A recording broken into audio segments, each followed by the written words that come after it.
Welcome to another episode of Reseller Evolution. I'm Scott. And I'm Carl. How's it going today, Carl? Oh, it's good. Nothing horrible's happened this week. Wow. Yeah, I know.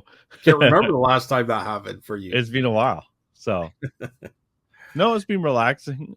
I haven't been up to too much. So, still got a little bit of cough. Yeah. Of course. You know what? I kind of have to kind of correct and apologize at the same time. I was listening to the episode and I said you had the big C. Well, that actually is probably meaning something different. Oh, I didn't even think of that. Yeah. And so I'm like, ooh, I couldn't call it that, but no. you had COVID. I had COVID, yes. I had COVID. So, yeah. So anyways, so you still got a little bit of cough left. A little bit. Probably when I just do the show, it seems to come up. Yeah. Just as an example. But no, it's been good. You? Well, I'll you know what? The trend keeps on going for me. I'm going to say this was a fantastic weekend. Yeah. And we were open. Canada Day was Monday. We were open that day. Mm-hmm. And I did $750 at the booth. No. On a day we're not supposed to normally be open, which is Monday and Tuesday we're closed. Wow. So that's crazy, eh? So if you watch Scott Sell Stuff, Sunday night show, 8 p.m. Eastern Standard Time, I'm going to tell you, because we're starting to show one item, our sale of the week, at the end of that episode. And there's an item in there I sold for $500. So I'm going to show that. I should have sold it for $600, but I had it listed for $750. The guy was asking if I could do better. So Steph called me, couldn't get a hold of me. And then Anna sent a text and a call, and I missed them. But within 5 minutes of Anna's call, I was able to reach back. So I just called Anna because it was her number that I saw. And so she asked what I could do. Well, Steph was working that day, so she had already had it sold for $600. I said I would do $500. And then when they got to the cash, Steph goes, okay, the guy agreed on $600, and the guy was there. And whatever reason, the dumb cashier goes, well, Scott said $500. No. Yes. So then, why would you do that? It doesn't make sense, but that's what they did. So I'm still very happy with the $500 sale. Right. But I'm kind of like, sometimes we say things without thinking. I'm an expert at that. But it cost me $100. You know what I mean? Yeah, so I know.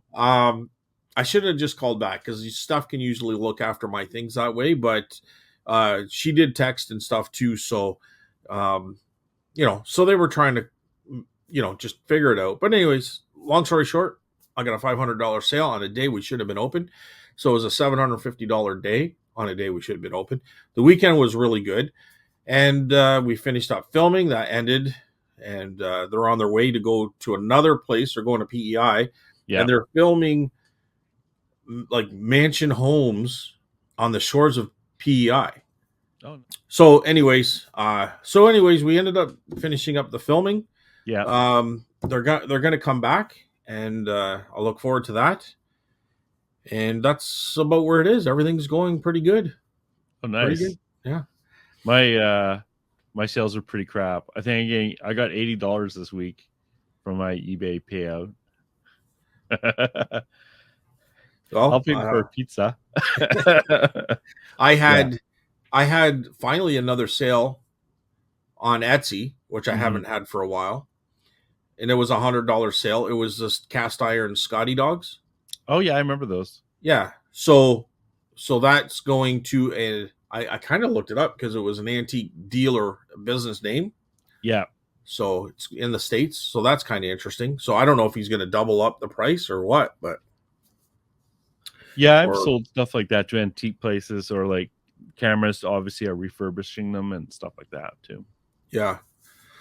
So anyways, so everything's going pretty good.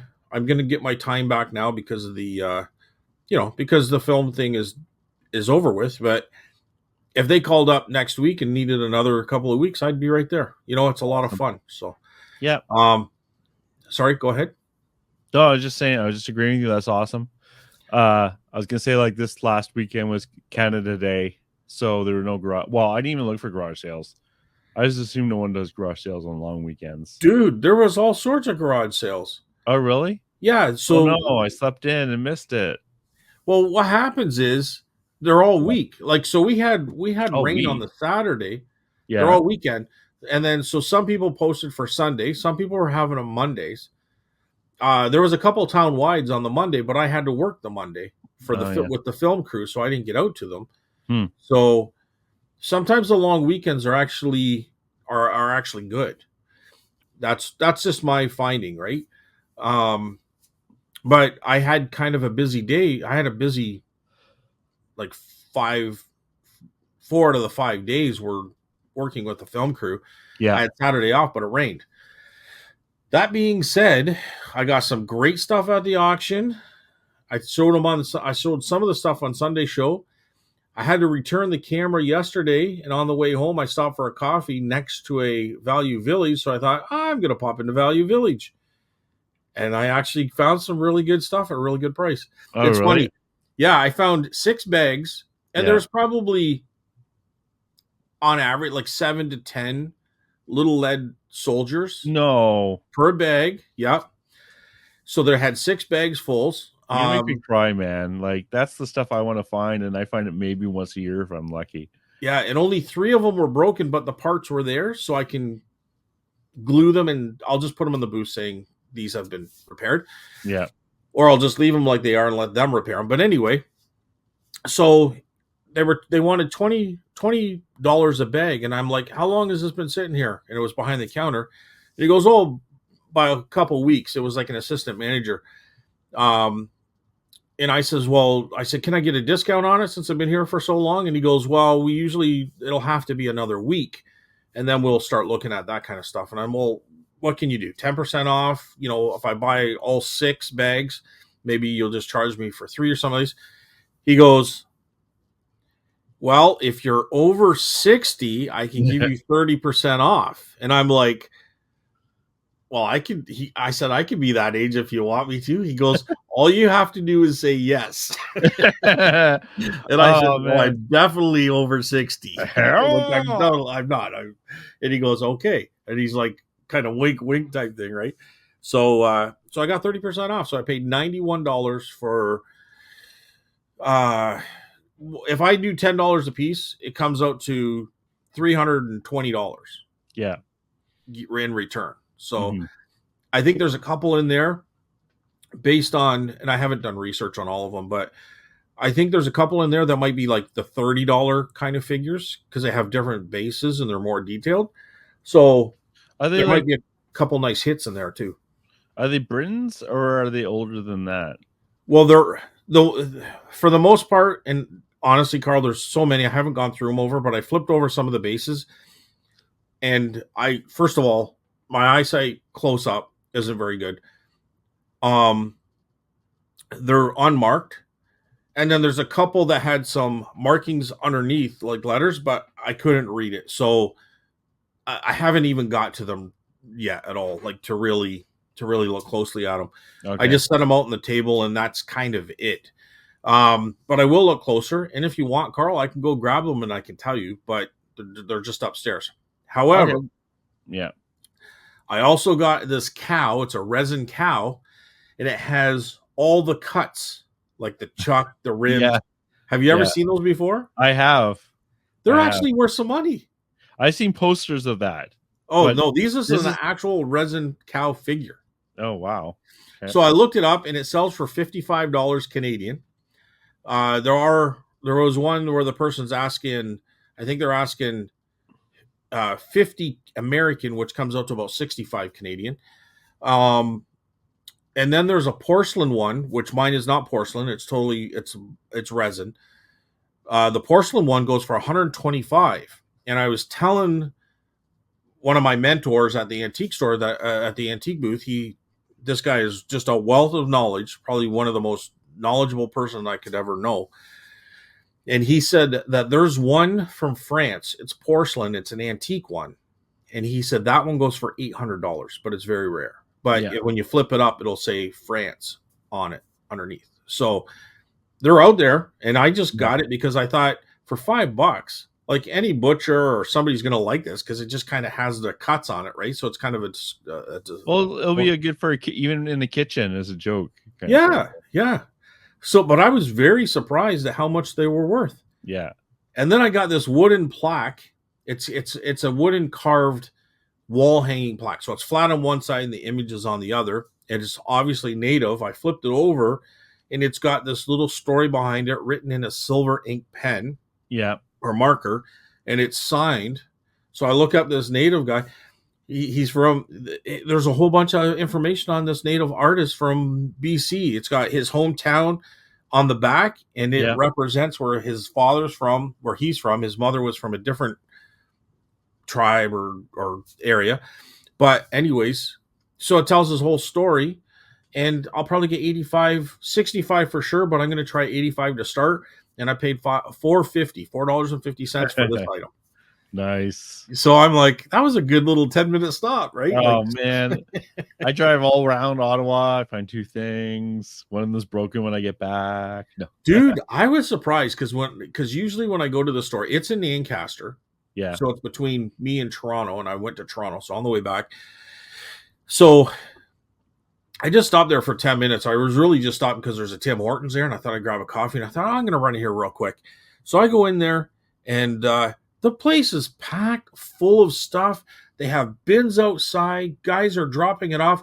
Like, I don't know what's going on, but I must have just hit it on a great timing because the shelves were stocked full. Yeah. And there was people bringing more stuff in. So I don't know, is people not buying anymore or what's going on, and the prices were perfect. Hey, So, sometimes you just have luck, or sometimes you know where to look where other people don't look, you know? Yeah, I mean, that cow just stood right out to me. So that was good. And then the native art pieces, I'm going to show those two pieces on Sunday's show. Yeah. Oh, nice. Well, just because I think the cow is interesting, and it might be a bit of a bolo that might normally not be on someone's radar. You know what I mean? Yep. So, anyway, so any picking for you? How's your week for picking? Do you go out at all? I know you didn't hit the yard sales, but you hit thrift stores and stuff. I'm not going out as much because I wasn't finding that my time invested was so good. Okay. And honestly, like the last few hauls I got from like Max Sold, I still haven't listed. Oh, so I've been listing like some TSR board games. I listed one and 9 counting pieces for the other one, and it should go for about $200. So nice, pretty good, yeah. And honestly, I have so much stuff around me, right, like starting to physically crowd on me, that I kind of only want to go to the thrift stores when it's efficient. Kind of like, you only went because you were driving by. Right. 100%. 100%. Because I was getting not frustrated, but it is so hit and miss. Like you'll go and I'll hit like 3 or 4 and like I'll come back with practically nothing for like 2 or 3 hours of like searching. Or, I could be looking on Facebook Marketplace or auctions and being a lot more efficient in terms of not only finding stuff, but finding good stuff. Because like yesterday I was at the Value Village and I almost bought like a sealed model kit, but like at the end of the day I would have made $5 off of it, right? Yeah. I want to avoid buying, and I didn't buy it, but I want to avoid getting desperate and buying stuff like that just to fill up space. It's not a good trend to get into, for sure. No. So if I had a booth I would have bought it, because then I could have bought it for the 6 and sold it for 15 and being good. Yeah. But in this case, it's just not worth packing and listing, even sealed. So, but no, I'm good. Like, for me, things are ebbing and flowing, and right now it's definitely an ebb time period. But those board games, they'll give me a couple of good day sales, but it's good. Like the thing with being retired is I don't have that push, right, to really go for it. And I have things going on. I'm going to see my parents this weekend, so that will blow away garage sales again. So, but it's all good. Family's important, They are. Technically, I have it written down somewhere. More important than picking, Carl? What the heck is that? I know, right? Well, you know what else is important? Comments. That's right, reading comments. What a guess. What a guess. All right, so there we go. So you're coming out of your little streak of bad luck Yeah, and hopefully. Knock on wood. I coming. think I've done the 3. Like, things come in threes. I think I did the Yeah, 3 now. yeah, So, yeah, no, hopefully it'll be good. I want to be more efficient in my sourcing because I really feel that there's ways I enjoy sourcing and there's ways and like it's funny because I remember when I first started, thrift stores were like everything to me, yeah. and they become very much less so. And I remember you talking about that, and I remember Tommy talking about that and saying how thrift stores are really hard because, well, one, I find the competition's a lot higher, prices are higher, and for some reason, demand online is lower. So it makes it even more important to kind of curate what I'm picking up. Yeah. And when you Well, haven't picked up anything for a while, start making bad buys. well, it's like it's funny how people and I don't really care, but it's just like I kind of laugh at it really, but like people will say, you know, you don't have so much in your store, like your eBay store. Well, they don't know I have an Etsy store as well, and they Yeah. don't know I have a like, or they don't comprehend how well the antique booth does. But as a reseller, I think I think it's just coming a time where eBay alone can't do it. An antique booth alone can't do it. Etsy alone can't do it. You Yeah. have to have, taking your stuff to an auction alone can't do it. Facebook Market. I think you have to have a couple of different outlets. You know what I mean? Yeah. Multiple So streams of selling yeah, platforms. if Yeah. you're going to do it full time, if you're doing it as a hobby or you're doing it because it's like this little side income or something like that, sure, one of them is fine. But for Yeah. me, like I am so fortunate, and I was talking to Steph about this uh, during the week, and well, probably after Monday, so Tuesday, you know what I mean, or Monday after. But Waterford, the antique market's been there for about 30 years, and Waterford was this small little town that has kind of blown up. Like there's new developments like crazy. Like there's people coming from the cities to move there, not just coming there to buy in the antique booth, but they're moving there. Like, and right across the road is a park. And it seems like every weekend through the summer, there's a function there. They had dragon boat races. They had, what they have this? Oh, Canada Day. They had Canada Day there this weekend. Yeah. So people are coming in. We have busloads of Chinese tourists coming to the market. There was 150 Chinese tourists in our market at like 10 a.m. Oh, wow. They were not prepared for that. You know what I mean? No. Because 10 a.m. it's slow till noon. You know what I mean? You might make Yeah. a sale or something, and Then a bus showed up. 150 people, like two busloads, just come storming through the doors, and like Anna's like, What's going what's that's going that's on, right? strange. And they were buying little stuff. They had Yeah. backpacks. Most of them weren't buying. But out of 150 people, if you had 10% all within an hour, that's 15 people right there buying shit. You know what I mean? Yeah, that's So it great. was probably a little higher than 10%, but they just got hit all at one shot. Plus, there's still a couple people in the store at that time because there's always a couple of older guys, like the guys, they get up early in the morning. When they get older, they're usually up early birds and Yeah. they're coming in and they're picking right off the bat. Those guys are always, there's always that group there. But to have all of a sudden 150 people, like just come in through the doors, right? So, but yeah, there was so Canada Day was this weekend. Dragon boat races were the weekend of that. There was another function the week before that I can't even remember now. Um, it just seems like every weekend there's a function and people are coming in and buying. So That's awesome. yeah, and the town is growing. You know what I mean? The population from what I started till like 10 years ago is If it might, I don't think it's doubled, but it's probably 50% increase. Wow. Just because the development that's going on. Yeah. And there's going to be more development. My cousin owned a farm right on the edge of town, like literally right on the edge of town. Developers bought his farm for a pretty good penny.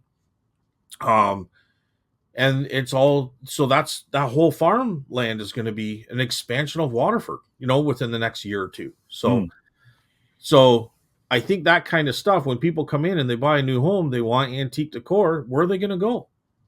Yep, right there. Right there. So Scotty's booth. Come on in. They're going right to my booth. So it's one of those things I think I've just kind of hit the right place at the right time, and it works out. And we'll see. But so anyways, I'm kind of rambling on there, but my point is that you don't have to sell on one platform, or you don't have to just sell on eBay to be successful. I think you can have multiple outlets, and I think that's kind of the key. You know what I mean? I think if you're just in an antique booth, I think you're missing out by not selling on eBay. eBay is going to be a huge, eventually it's going to be probably bigger than my booths. But that's kind of my point. I don't know if I missed exactly what I started out saying, but anyways, that's kind of where I'm going with it. Yeah, no, that's all correct. Like, I've had little tastes of all of those things, and you also have to take into your account what you enjoy doing. I do not enjoy selling on Facebook Marketplace, for example. Like, to me, I agree, and I don't have to. One of my other avenues of reselling is taking things to auction. You know what I mean? So if I get things super cheap and I take them to auction, I'm not concerned, because I'm either breaking even at minimum, or I'm actually making a bit of a profit. You know what I mean? And I don't got to do nothing but drop it off. That's kind of nice. Right? So, and I'm usually, what's that? Just collect the check. Just collect it, cash. But I'm usually there because I probably bought a couple items too. You know what I mean? So, so anyways, so I think there's just multiple avenues that if you can kind of get a grasp on two or three of them, I think to me, that's the key. I mean, that's not necessarily going to work for everybody, but for me, that seems to be doing well for me. So nice. Anyways, Carl, so that's that. I don't know what else to say about that. I guess. Well, first of all, what's the topic for today, Carl? Tools, reselling tools. Yeah. Oh, when you first said tool, I thought, is he calling me a tool?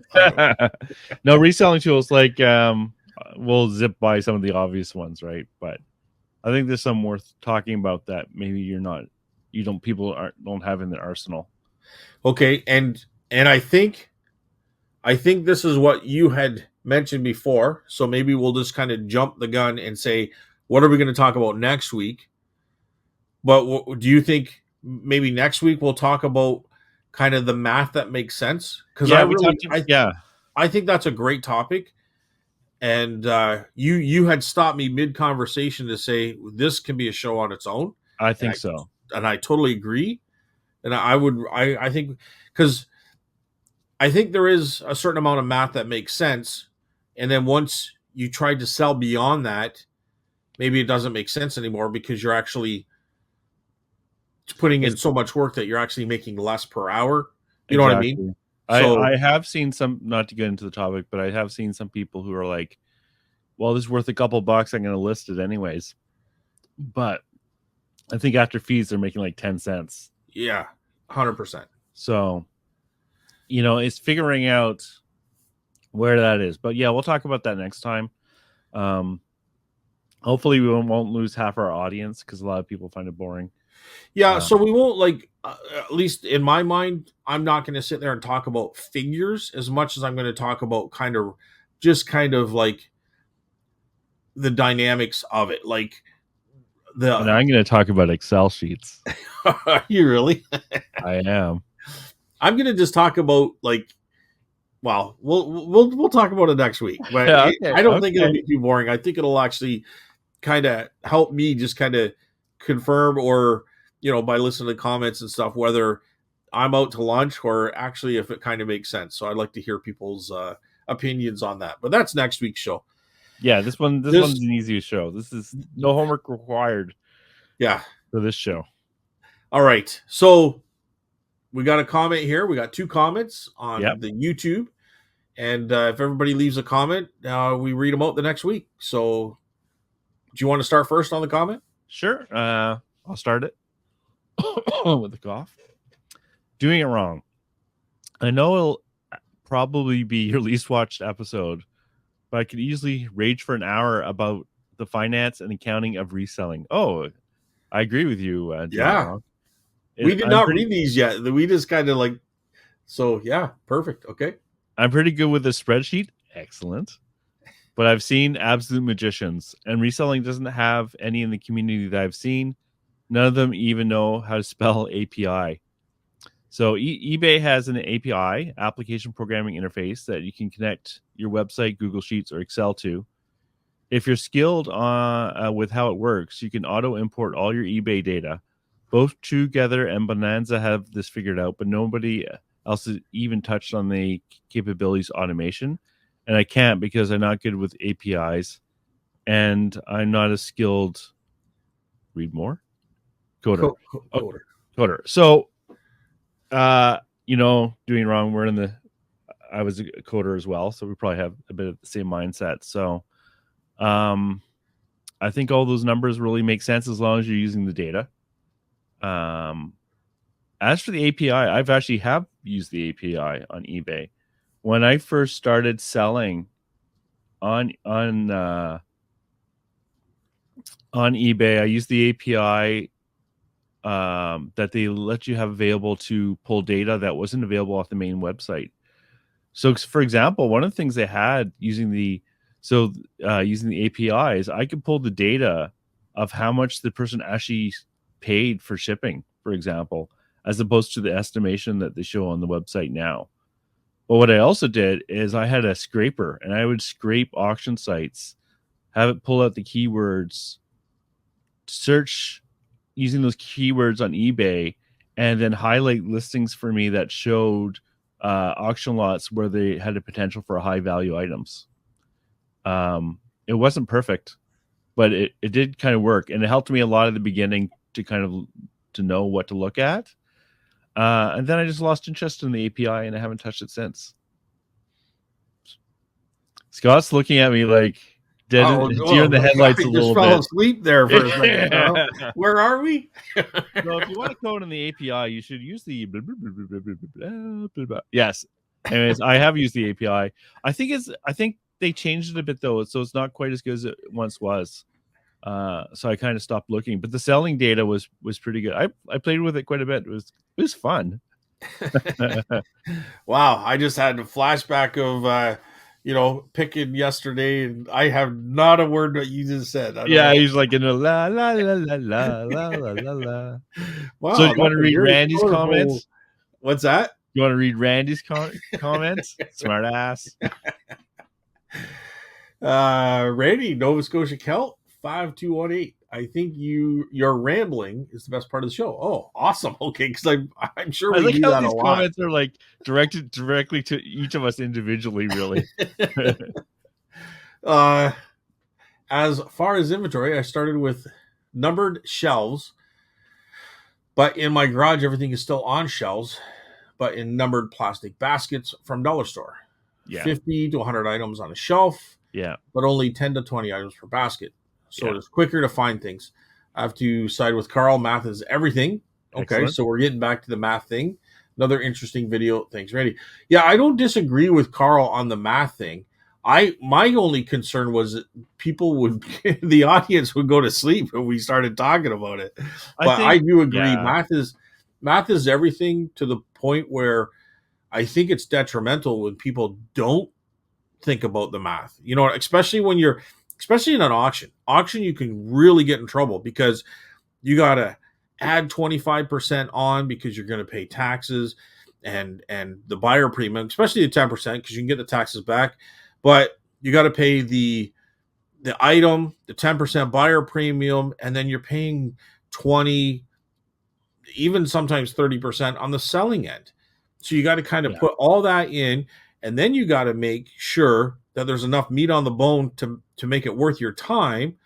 Then Yeah. you got to make sure that the item is actually in good enough condition, it's not broken, Yeah. all within seconds, because everybody's putting up their hand, or you and another person are fighting back and forth for it, and you got to calculate all these and put it in your head. Like, funny enough, it actually sounds harder than what it is, but you just come up with your number very quickly, and then you decide once you pass that number if you're going to keep going or not. And I would say don't, like, be, but you can do that on anything, you know what I mean? And not only that, but then there's other things involved too, like the promotions, you know what I mean? If you want to do Yeah. promotions, there's another percentage coming off. There's shipping. If the shipping ends up, if it's a big item, probably you're going to have to eat a couple bucks on the shipping end. Like, there's all sorts of crap that comes into play, and you can get Yeah. in a We lot of trouble if oversimplify you're things. not paying attention to that.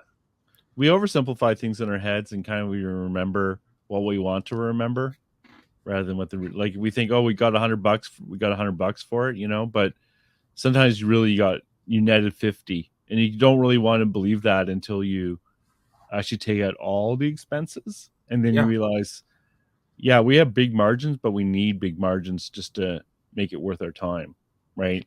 Like, if you're gonna sell something for 100 and you buy it for 50, you're probably actually not going to make much money on that for a lot of stuff. Right. Once you account for all your expenses, and people don't really want to. I think the important thing with all this math that we'll talk about next time is that if you're going to record all this data, have a good use for it. Actually use it, as opposed to just like, recording it for the sake of recording. But we can talk about that next time. Yeah, I just want to touch a little bit about the 50% rule. That doesn't work for me. But someone who's in high volume, like I know Pete, Craigslist Hunter, does that, and it can work for him because he has high volume. He has someone constantly listing, so it's all about volume for him. So I can get that little percentage. But for me, I try not to, unless it's something very unique that I can throw in the booth and just kind of, in my mind say, okay, 50% is fine, because it's, maybe I'm buying it for 200 and selling it for, I don't know, 250 to 500. You know what I mean? So I'm going to make $100, then it's worth it. And that's just doing quick kind of calculations. But yeah, it's not a flat rule. Like, my rule is 30%. My rule is 30% as well. Yeah, and that's right? the max, of course. Like, we always want to pay less, but we always want to pay less. Yeah. Yeah, it gets complicated when things like, if you sell for 1,000, well, yeah, I'm going to pay 500 at least. Yeah. Right. So it's not a flat rule. But I mean, if I'm going to buy something, like and inversely, if it sells for 2 cents, I don't want it at all.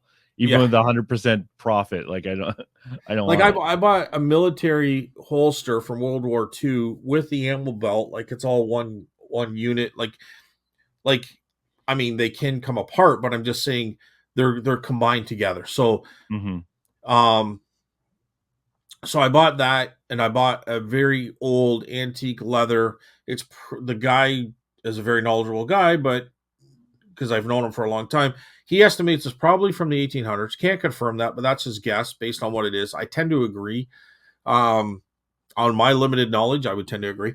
And then there was a third ammo belt that was probably just an old 1950s ammo belt.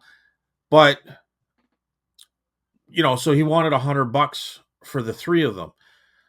Well, the military holster itself is probably $150, $135 to $150. So I'm kind of like saying, okay, that's going to pay for everything. And then the rifle holster case, it's just leather. It's very thin. It's not very much weight to it. Probably another $100. So I'm probably going to make maybe 60 to $70 out of but after commissions and everything is taken off. But it's a very easy sale. Like, these are guaranteed to sell. There's collectors looking for this stuff. You know what I mean? Right. So it's not like I'm going to get stuck holding it for months. It's probably going to be gone within a month. You know what I mean? Right. Right. So, and there's going to be somebody interested in these things. And So that's that what makes helped. a big difference too, right? Like if you're buying something that, like if I'm buying a bunch of Royal Dalton figurines that could hang around for a while, I don't want to pay 30%. I want to pay like $10 and sell them for $45, you know, that kind of thing, and Yeah. $10 at the most. Um, so, but if you're going to pay up a little bit, you want to make sure that that type of item is going to sell very quickly or relatively quickly. Yeah. Like all these rules, there's like you have to kind of like if it's sealed and I put in a bubble mailer, I'm willing to make $10 on a $20 sale, right? Because or even a little less because it's just no work. Right. So it's like, but it's just a general rule. Yes, 100%. I agree. And what else do we got here? So Randy was talking about the his way of inventory and keeping things, which is, I mean, we all might have a little bit of different, but really, it's very close to the same thing. You know what I mean? Makes You got sense. shelves, you have a SKU or numbering system, and then however you want to pile it onto the shelves is could be different, but basically you got to have a SKU number so that you can identify where that item is in your shelving inventory system and get it. You know what I mean? Yeah, the only times I generally disagree with people is the ones that say I'm going to remember where something is. Yeah. Or I'm not a big fan of, there's an asterisk to this, but putting all the same type of items in the same spot. Like, I don't know, putting all the screwdrivers in one bag in one spot. I'm not a fan of that sort of thing. I'd rather almost have them separated in different containers so I don't get them mixed up. But like for me, my magazines are all together. So my teacups are all together. Yeah. So it depends a bit too. But whatever works, whatever makes sure your stuff doesn't get damaged, whatever makes sure you can actually find your stuff quickly, that makes all sense. All right. Well, thank you so much, Doing It Wrong and Randy, Nova Scotia Celt, for the comments. We always enjoy hearing your comments. Yep. And Carl actually figured out where those mysterious missing comments went to. So I think we solved the issue there. Maybe we'll. Yeah, it's kind of weird. Like if we didn't see Doing It Wrong's comment until I changed the sort by order on the comments, and I was like, boop, there it was. So I don't know. YouTube is buggy because it was just showing one comment, and then showing Randy's. Yeah, but it was showing two comments, but only one was visible. Yes, right. So it was great that you figured that out. So hopefully we won't miss any more in the future. And if you're on Spotify, you can leave a message there as well. So, boom, we got that done. What's next, Carl? We're going to talk about the subject, the topic. Oh my gosh, tools, tools of the trade. Yeah. Well, so do you want to start? What's the topic today, Carl? Tools, reseller tools. What are you doing? I don't know. I'm trying to. We haven't talked about this. I know. Are we gonna have a little bell when we talk about the topic? Yeah. Okay. Yeah, so tools of the trade. Where do you want to go with this? Do you want to do a little intro, or do you just go right to it? Let's get right to it. Like I don't know. What, like some of the stuff is gonna be obvious. Like use a tape gun. I recommend. But some of the things are gonna be like, maybe I'll start. Like one of the ones I used is a virtual one where I called an extension for Chrome called Context Menu Search. I've talked about it before, but it's such a powerful tool that's not that hard to use. But I think no one ever listens to me, so they're not using it. I doubt you're using it, Scotty. So what you can do is I can, when I'm using it, Carl. Oh yeah, I'm sure you are. So like on Google Chrome, like if you highlight a sentence, you can right click and say search on Google for this sentence. Okay. Right? Yeah. Well, with context menu search, you can add another drop-down option. So I can highlight a sentence. Like say there was a Sony camera with the model number, like Sony MX521, whatever, right? Yeah. I can highlight that, right click, and automatically search Terapeak or eBay solds without having to type anything in. And it's such a small little change, but it makes looking up stuff on eBay so much quicker. And it's free and it's easy. So I highly recommend context menu search. There's other options for the extensions as well that with different names, but that just happens to be the one I use. It'll speed up your valuing stuff for auction sites. Highly recommend it. All right. I'll look into He's it. falling asleep already, guys. Like he's just rubbing his eyes, like trying to shake back and forth to keep himself awake. What do you use, smart ass? All right. Well, you know what? I'm just kind of thinking as we go along here. If you do CDs or DVDs and you just want to see if there's one in there that's got some, I mean, you can do Google Lens if you want, but what I actually do, and I got this from Adam, is it's a plug-in type scanner. You just plug it in your computer and you can just scan the barcodes. And they're relatively cheap. I think it's like 15 or 20 bucks on Amazon. You can buy this scanner and you can go through very quickly just by scanning the barcodes. You can do that for video games, CDs, DVDs, anything really with a barcode. But a lot of times I'll be going through like video games and I don't have the knowledge to know all the very expensive video games. I know a few like Silent Hill or something like that. But if you really want to do it quickly, you can just use that scanner. And I think if you're into those type of things, that could be very important. I know people do it for books. They have it right on their cell phone and all that kind of stuff. I don't have it that way, but I just plug it into my computer, set it up on eBay. The barcode comes up and it's pretty quick and pretty easy. So how are you using it then? Are you using it to value stuff? Yes, to find values of stuff. So like basically if it pops up and says $5 or less, you just put it in the booth? Is that what you're trying to do? Is like screen out the good stuff? Actually, probably if it was $20 or less, I'd put it in the booth. Whatever. Yeah. So it's just a way for you. You're just using it to value stuff. You're not using that to list stuff, right? Well, I mean, you could use it to list stuff if you want to do sell similar option, or you know, or it says you want to sell something like this type thing. You click on that, you can probably list it for sure. But right now, basically, if I have a box of 20 DVD, whatever, CDs, you just scan the back. Because even CDs and surprisingly DVDs can have pretty good values on some of those. You know, I sold an Animal Crackers. It's called Lost Tapes. That thing for $100. You know, I was going to put it in the booth for $5, dude. And I'm like, I better just check some of these out, right? Well, I'm sure Adam loves that, hearing that he taught you something and now he doesn't get to pick it out for $5. Yeah, that's right, eh? But so do you have this set up? Are you using this, or is this well, I don't have it set up now because you just plug it in whenever you want it. Yeah, but yeah, I do use it. Yes. Okay, well, that's awesome. Yeah, I've had that probably system going for a year.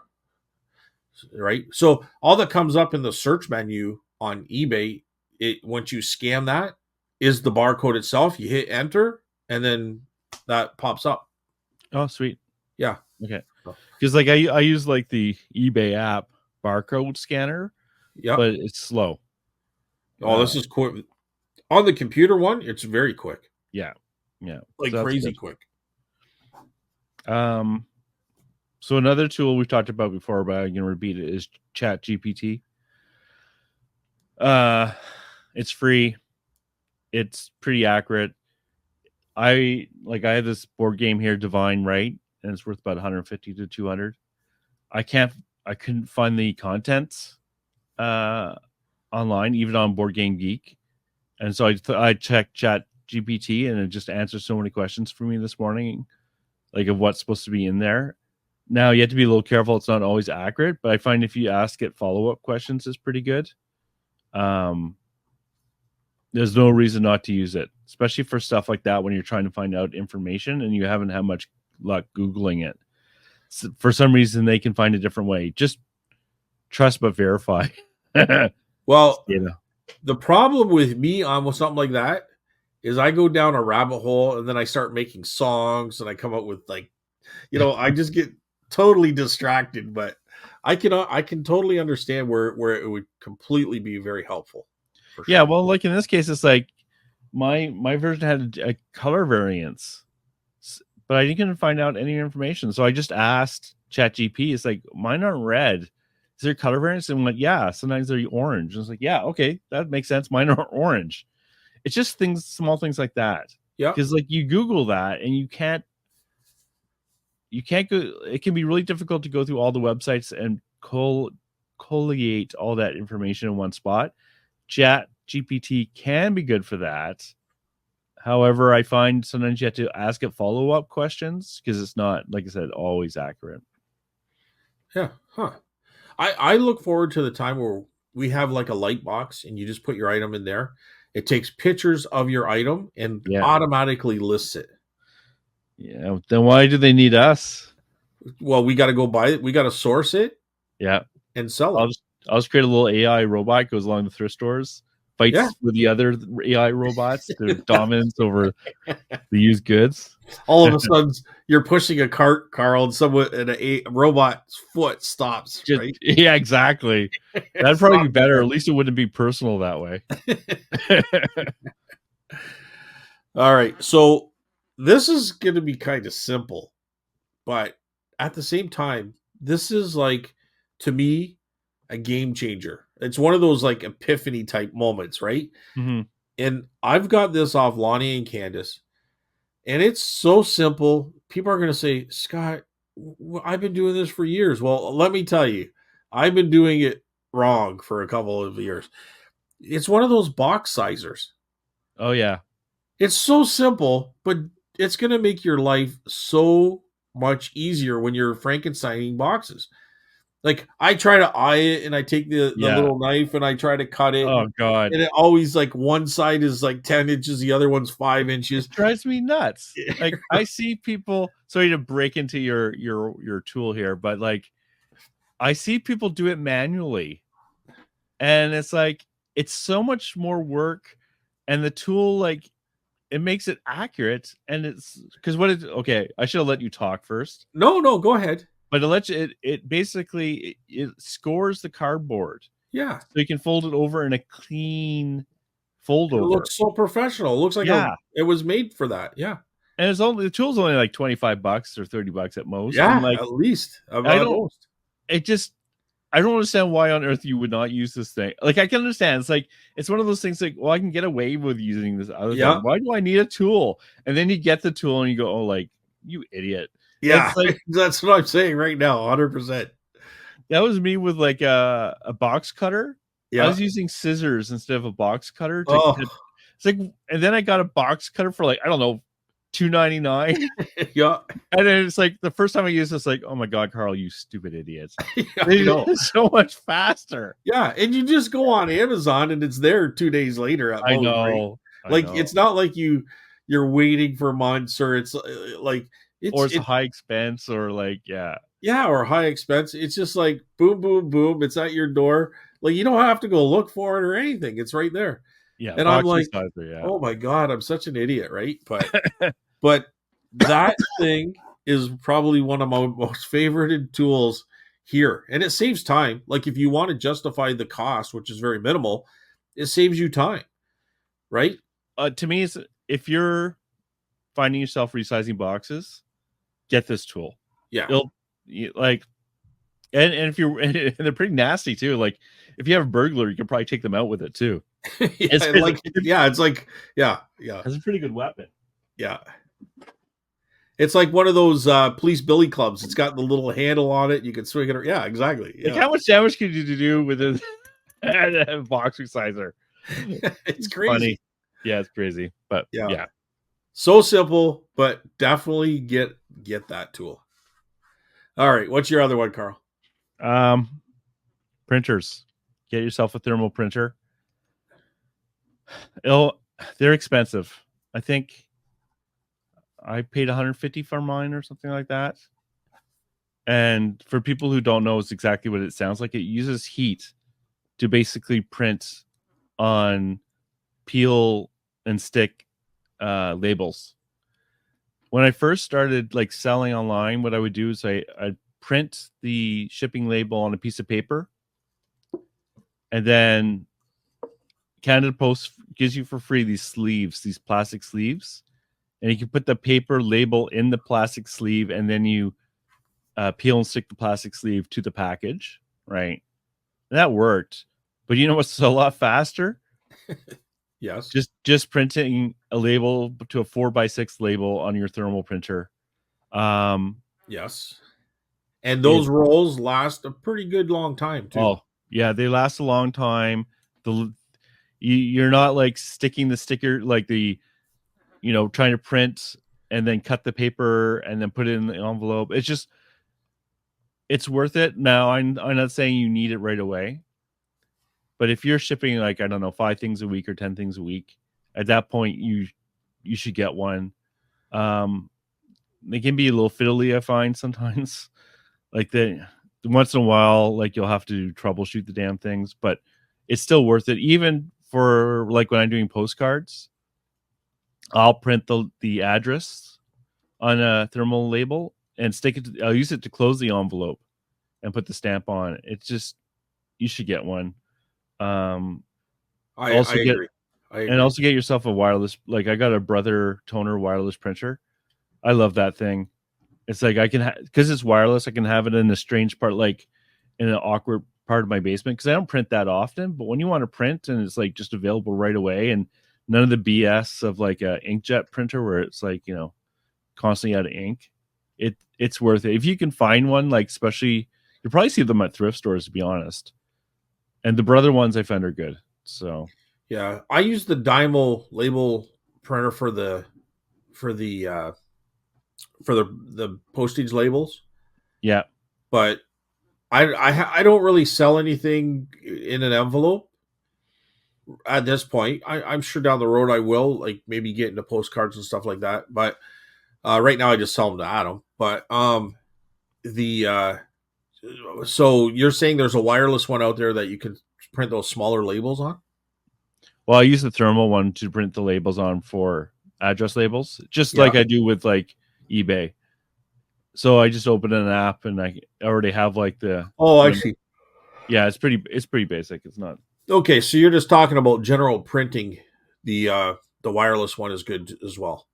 Yeah, the Brother, like if you have to print other stuff, Yeah.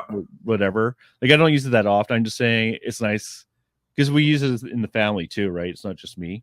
Right. But if you want, Because those ink ones are a scam.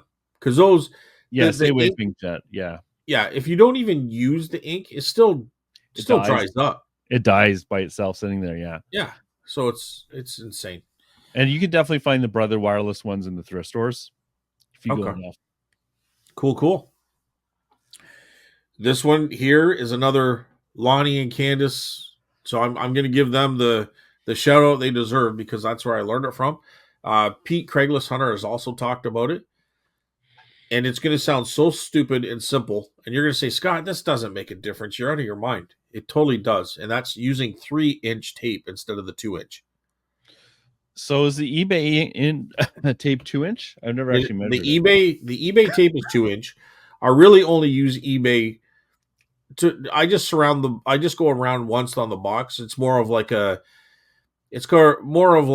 here's your eBay box. It's more of a label than an actual. I'm using it for actually securing the box. But the 3-inch tape makes such a huge difference. It's so much easier when you're doing your boxes. I don't know why. It just totally is. Like I don't know, maybe because I don't follow that line. Like you only got an inch on each side. Now you got an inch and a half. But when you wrap it around the box, the 3-inch tape makes a huge difference. Okay, I should try. I should get some from the dollar store and just try it out. Like yeah, I haven't. Once you do a 3-inch tape, you use it once, you're gonna never go back. Never go back. Okay. Yeah, you'll look at 2-inch tape in disgust. You're like, you're so useless. You know what I mean? It's almost like trying to use like one of those gift wrapping little, I don't know, 1/2-inch things like it really represents that more than anything. Like it's just like the 3-inch tape is like Arnold Schwarzenegger looking at I don't know, like a little wimpy guy or something. The Okay, 2-inch tape is Oracle, yeah. and the 3-inch tape is Arnold Schwarzenegger in Terminator. It Man, really is. It really is that difference. I'll have to try, but I got a lot of tape I got to go through first. I think I have another big box full of the free quote unquote eBay tape. But Well, I like I things that use are a the lot eBay easier to tape use. just as a label. It just represents eBay. That's all I use it for. Oh wow, okay. Yeah, I don't use it to secure the boxes. I just go around once just to. It's almost like what Amazon does with theirs. They have that tape that goes around. It just kind Yeah. of gives it a more professional eBay look. That's all. But 3-inch tape, yeah, give it a try. You'll be happy. You'll be Okay. happy. So I'm just gonna say a bunch here in a row because they're not that interesting. If you get yourself a scale, make sure you get one that has the display detached. You don't want to be trying to look under your scale to see how much something weighs because you're eventually going to get something blocked in the display. So like mine has one of those coiled kind of detached display units somewhere else, so I can easily check. IKEA bags rock. You should get at least one, if not two. You're going to find them useful, especially if you're having to bring a whole bunch of packages to the post office. It's just so nice to use an IKEA bag. What else was I going to say? Just looking through my list. Oh, another one is like, this is obvious, but having a storage unit, like I have one of those plastic storage units with multiple drawers on it, with the clear drawers, just to keep everything organized. Otherwise, if you just try and keep things on your desk, I find it, for me, it doesn't work. I drop them behind the desk or whatever, and it's a silly little thing. Ruler for pictures is important. Right. Well, I got a couple here. Yep. I'll skim through a couple here, but I mean, I'm sure everybody is using this one, but if you're not, you better start. But Google Lens is a great little tool. Yeah. So I'm not even gonna go any further on that, but because everybody's got to be using that, I'm sure. Indispensable. Like it's just a sign of things to come. Like I couldn't even imagine identifying half the toys I have without it now. Yeah, 100%. And you don't even have to find it on eBay. Like it could come up in anything, and all you have to do is copy and paste that title into eBay, and then because sometimes you don't even know what to call something. You know what I mean? Like I don't even know the name of that action figure. I don't know what weapons makes it complete, but a Google Lens will give you all that information. Yeah. Right? The nice thing with Google Lens too, on the mobile at least, is when you can add the word eBay to the image search. Oh, okay. So like you'll take a picture, like Google Lens it, and then it'll show you the results. And at the top, you can add the word eBay to that image search. So it'll just show you, obviously, images from eBay. That I find is very useful. I don't use the image search on the eBay app itself. I find it's worthless. So much so I almost never use it. If you're on desktop, if you see a picture, you can right click on that picture and you can Google search that way too. So like if I haven't, like if for some reason, whatever reason, I've taken photos of something and I'm at home on desktop, I can right click on that image and you can Google Lens it as well based on it, just on the picture. Yeah, that can be useful sometimes as well. Yeah, I use it. I mean, I'm just assuming everybody uses that, right? Because they should, but it took a while. I remember people talking about it for years, and people were like, If you ever want to upset like old style antique dealers, use Google Lens in front of them. They freak the hell out. Because like when I got yelled at in the store for using it, saying real antique dealers don't need to use that.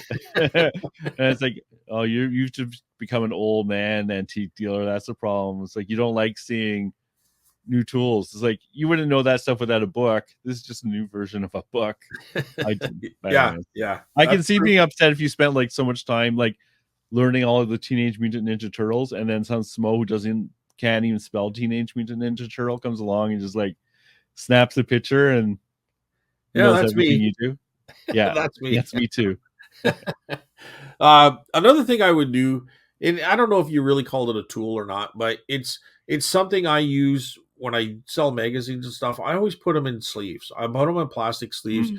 Pretty much everything I sell, I would say probably 70% of the stuff goes into some sort of sleeve or bag, just to kind of wrap it up. Like if I sell a DVD or a video game, I'm going to put it in a sleeve. You know what I mean? It's a plastic sleeve. It's a different size. It's smaller than the comic one, and it's got its own adhesive. You just rip off a little piece of thin plastic, and then you got your sticker part of it. Folds over. I think it just sells the item.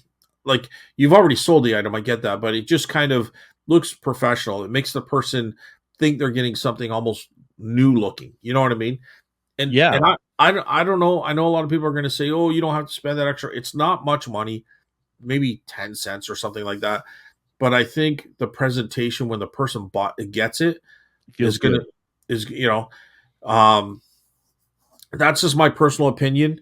So I make sure I have the large life size magazine sleeves. I have regular magazine sleeves. I have comic book sleeves, and then I have two different smaller sleeves. I have postcard sleeves, and then I have little Ziploc bags. They're not your sandwich Ziplocs, but there might be like 1 by 2 inch. I could put like a war medal in there, or I Yeah, could put like earrings in there, or something like that. And I just think it presents it nicely. It gives them, you know what I mean. It looks yeah. like it's in a package. It's funny because when I do that for postcards, and it makes the postcards look better. Yeah, it It's does. weird. It does. Yeah, I have. It highlights the colors or something. It brightens it Yeah, up or something. I Yeah, don't know magic. yeah, yeah, yeah. So I like to do it that way. Um, One thing that dude, I'm gonna say this, and when I look at some people's photos and they're dark, they got this Yeah, white background.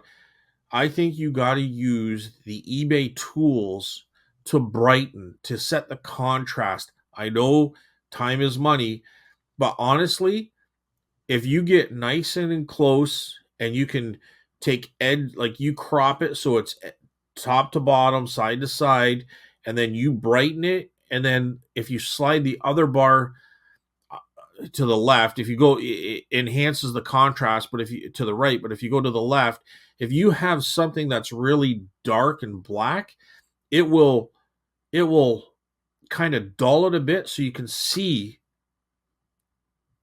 it gives it a little bit more light, but it kind of dulls it at the same time. But you can see into it, especially if you're selling like metal, yeah, or cameras. If you like, say you want to show the inside of a camera because you opened up the back, if you just yeah, slide that little bar to the left, yeah, you'll be able to see all the internals. yeah, Where a regular photo you can't see that because of the you know what I mean.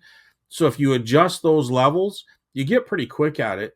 But when I go in and I see people's uh photos, sometimes they're like there's so much wasted space around the item where you could have yeah. zoomed in.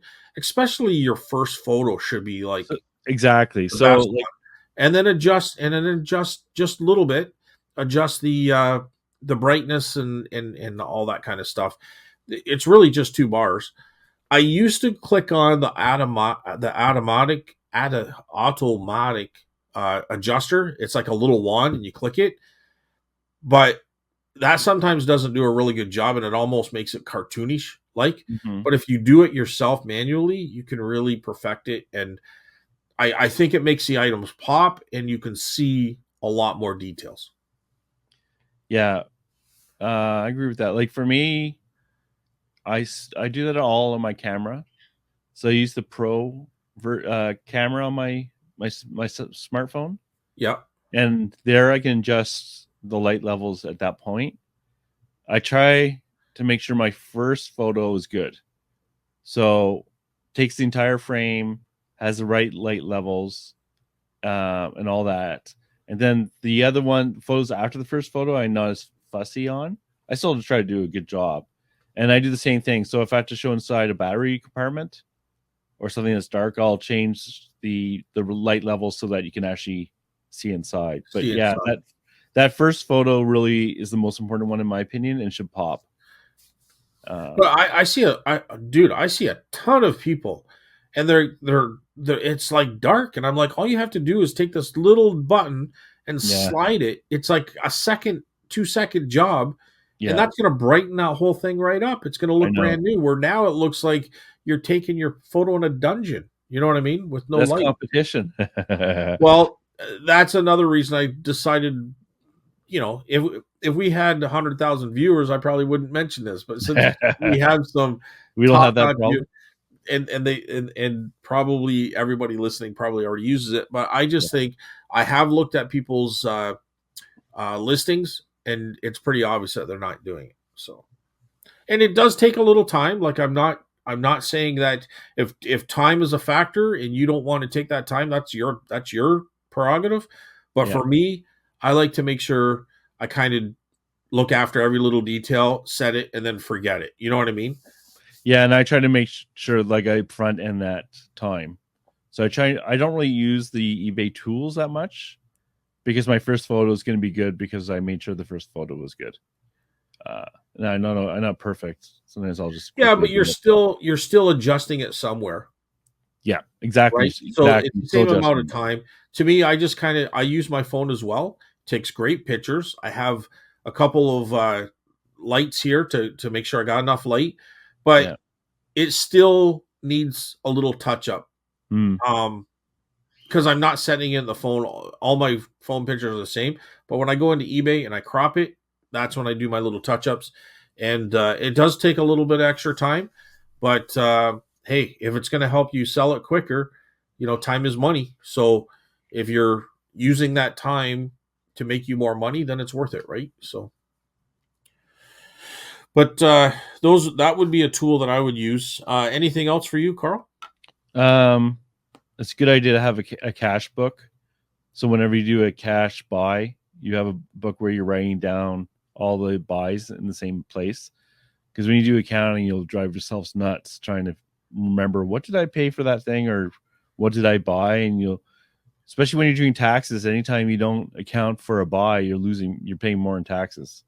No one wants to do that.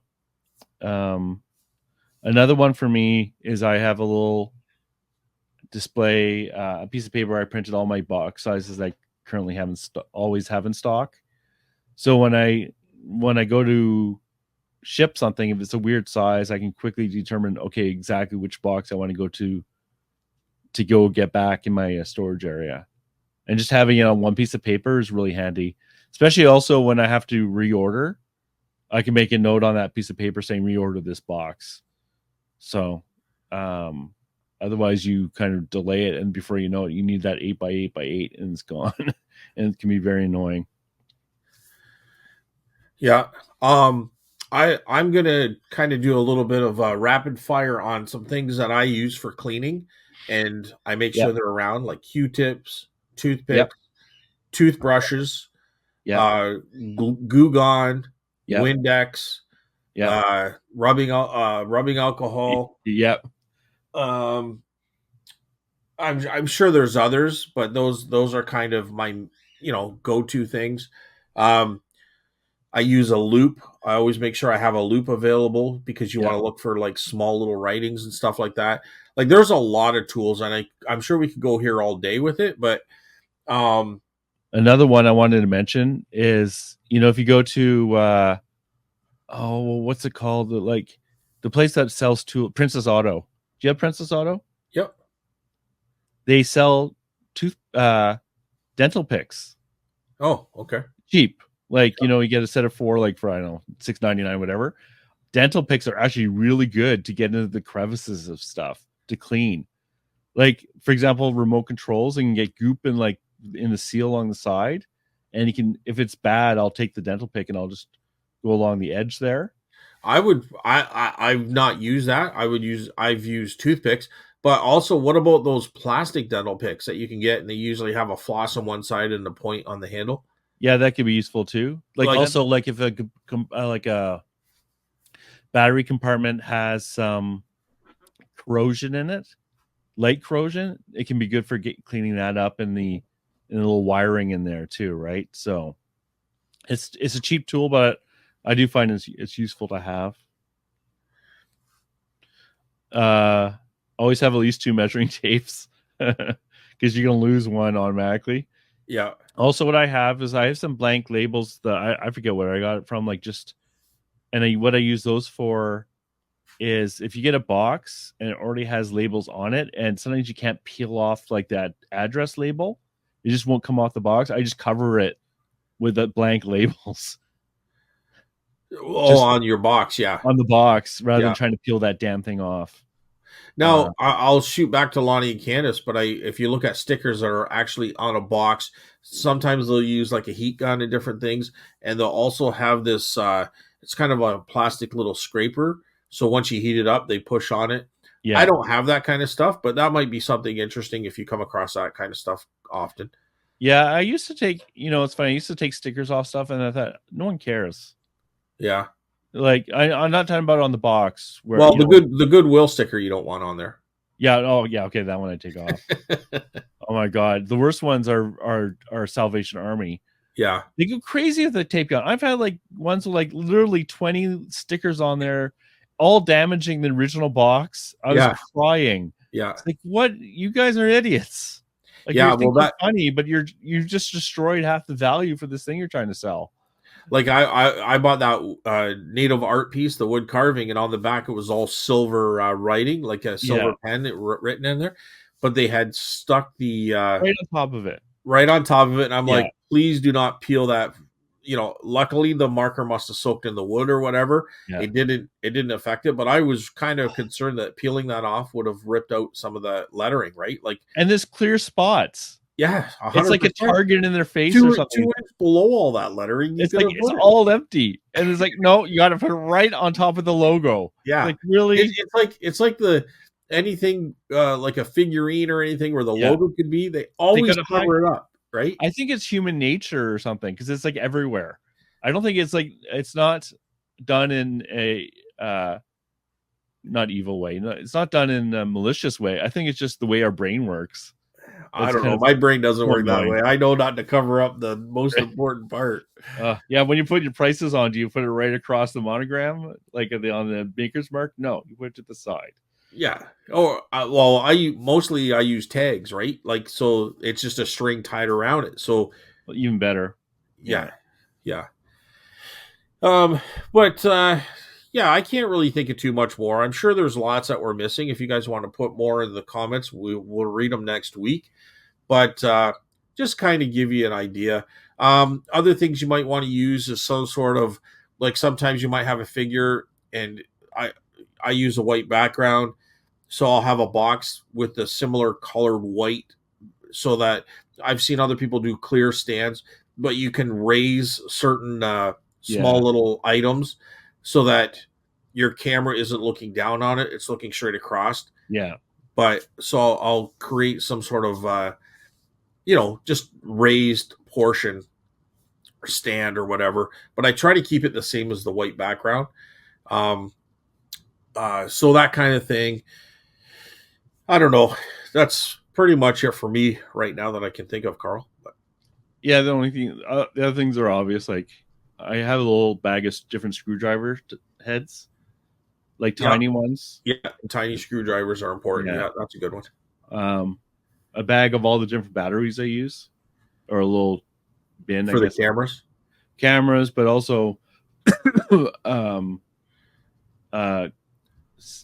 coin batteries. The coin size batteries, and and AA, AAA, AAA, right? You want to test toys. I like right here.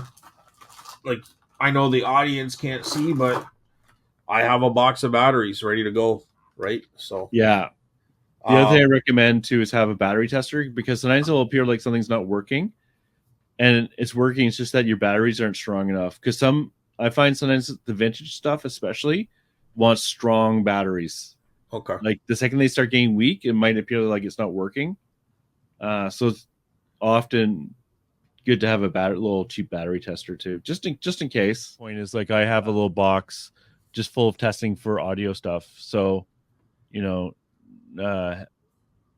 earbuds, CD, audio CD, video DVD, audio tapes, little mini tapes for like recorders, all in one little testing bin.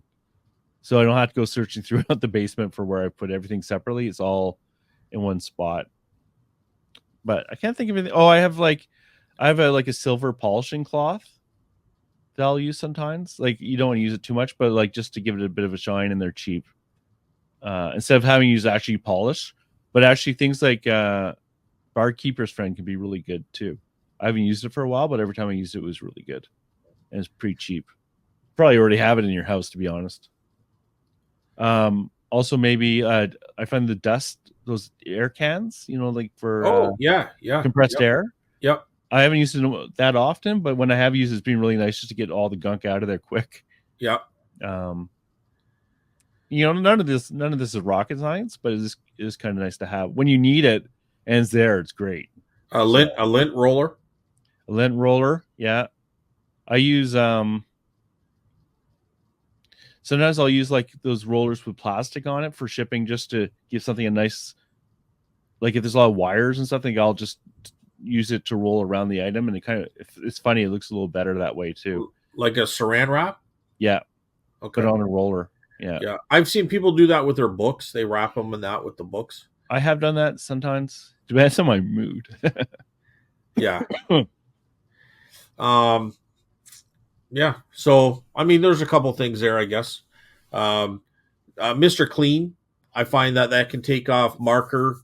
If you put a little bit of Windex, even, you could use Goo Gone, but a little bit of Windex if someone's markered a video game or certain surfaces with put their name on it or something. Yeah. That kind of helps take it off. But I don't know. I keep saying that's it, and then each of us are coming up with more. So we definitely would have missed some for sure. But yeah, those are just kind of some of the tools to help out, and that's kind of what we do. Yeah. So I think all right, good. Cool. Got through another episode, Carl. Excellent. Next time we're going to do numbers. That'll be exciting. numbers. I'll print out my Excel sheet. I'll tell you each number one by one. That's going to be great. Are you sleeping? No. Yeah, just kind of what makes sense to us. Again, this is kind of our experiences. It's not like we're telling people this is rock, like this is the way to do it or anything like that. No. But this is kind of our experiences. Sometimes you and I might not even agree with each other's experiences, or we'll do something differently. So I'm sure everyone out there is going to, do something differently as well. But we like to hear that. Leave it in the comments, right? Yeah. No, it helps us think of new things that we might not have considered ourselves, right? Yeah. Like 3-inch tape and box sizers. Like something so silly and simple.